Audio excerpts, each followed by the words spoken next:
what's up guys? Schmook here to talk about the finale of She-Hulk. So She-Hulk episode 9, whose show is this? Alright, we're gonna do this as a MCubed-Grade as we have for this entire series. It's the last one of this series, and we're gonna look forward to whatever else we have planned for y'all next. So let's just get right into this. So again, this is the finale. Overall, I'm gonna let you know now, not a huge fan of how this show ended. The last little bit of it I think is fine. There's some good parts of it. But overall, I think they went in a weird direction with this show where like half the show is about like getting She-Hulk's blood and what that would lead towards. It would have been cool if they like showed the leader or General Ross, and instead it's just this creepy guy from her Tinder or whatever it is who takes her blood and becomes a Hulk. And then of course Abomination's there and he's like causing a ruckus, and then she's like, no, screw this. So then like she literally breaks the fourth wall entirely and goes to Marvel Studios, talks to Kevin Feige, who's just Kevin, who's this robot thing, which is hilarious. So I enjoy what they did there. And then of course she's just like, all right, change it all, this is my show. So she's like, all right, bring Daredevil back, I want to have it all be done. So it's fine, it's just not what I would have done with this show, but it was a big risk. Okay, let's just go into the MCubed's grading scale. First off, with production design, we're gonna give it a 7. I don't like where this final fight was held. It was like in some like auditorium type thing. Like I can't really explain what it was called. I can't really remember what it was exactly. It seemed like a gym of some sort, like with a stage, right? I'm just like, okay, whatever. I did enjoy when they were actually at Marvel Studios. Otherwise, the rest of it's fine.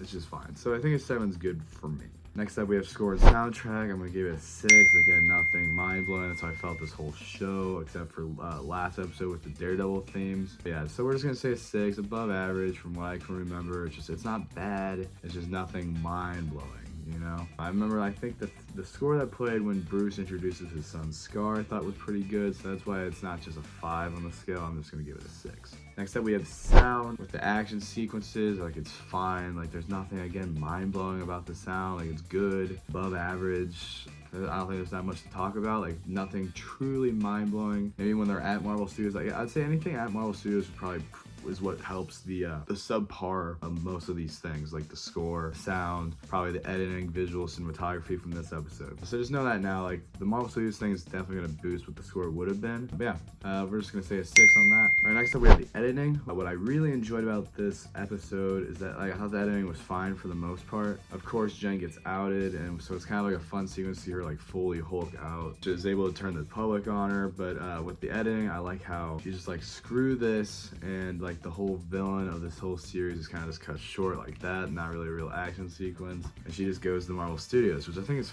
pretty cool editing, honestly, where it's like, I was watching this, I was like, did my episode just like quit out? Do I have to go press on it again? Like, that's weird. But then you see Jen like pop out of the She-Hulk logo on your Disney Plus, right? So that's cool. I thought that was a clever way to do things. So yeah, I'd give it an 8 because I thought that was something that I've never seen before. But yeah, I guess that same thing could be said with the next category, which is effects. So I'm gonna give a 6. All the Marvel Studios stuff, I thought it was cool. Kevin looks pretty good. I think her coming out of like the Disney Plus home screen looks good. But again, Abomination and Todd's character just looks terrible. I think Scar looks terrible. I think Abomination looks terrible. And then I think Matt just jumping out of the sky, I think that looks stupid too. So the effects were just not that good in this. Cinematography, we're gonna give a 7, it was fine. There's some good shots, like again, everything in Marvel Studios, like there's like some good action sequences in there. So cinematography I thought was pretty good, just not elite.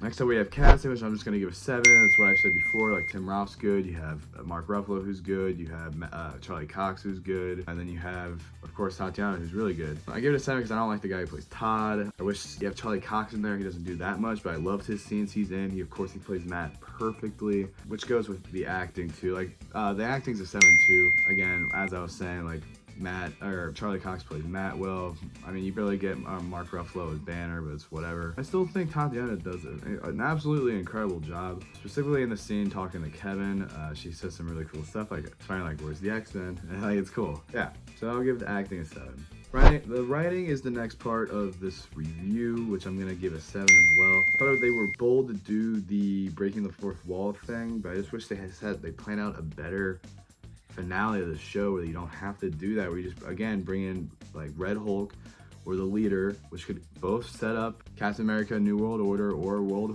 Hulk movie. So it wasn't bad. That's the main thing with the writing. I didn't hate it. I think some of the stuff was bold and really good. but I think you could have set up New World Order / World War Hulk way better if you just did exactly what I said. So having She-Hulk be like, all right, this is all dumb, let's just scrap all this and still set up the World War Hulk kind of with having Scar in there. So yeah, that's really it for the writing. Finally, we have the direction, which I thought was, again, fine. So I'm gonna give it a 7. It's just not bad. You know, it's not bad. I just wish, it's just a show. You know, it's just a show. Like, there's only one episode in this whole show that felt like I was watching something like pretty eventful, which was, again, last episode. Overall, direction's fine. So our final score is gonna be a 71 out of 100, so a 71%. Overall, I enjoyed this show. I thought there was a lot to really like take away from it and enjoy. Again, Tatiana's great as She-Hulk. I really liked the episode, like the first episode, a lot. Where it's just her training with Bruce. I thought that was well done, and then I liked the Daredevil episode. Otherwise, it's pretty mid, but it has some good stuff in there. Like the wedding episode, I think is good, and the whole like the retreat episode, I thought was solid too. You know, there were a few that were like, oh gosh, what am I watching? Like, you are Disney. Like, put money into this, you know? Because you look at Andor, it's like, oh man, God, of course they put money into that. And so I have not finished. I need to finish that. But again, it's still about She-Hulk, but still, I'm just like, the production value in this show seems so bad. Like, I don't know why. Like, if you give us a budget, like we have a better finale easily. You give the VFX people a lot more time. You know, I'll just rush everything out because like I just don't get it. Like, Moon Knight looked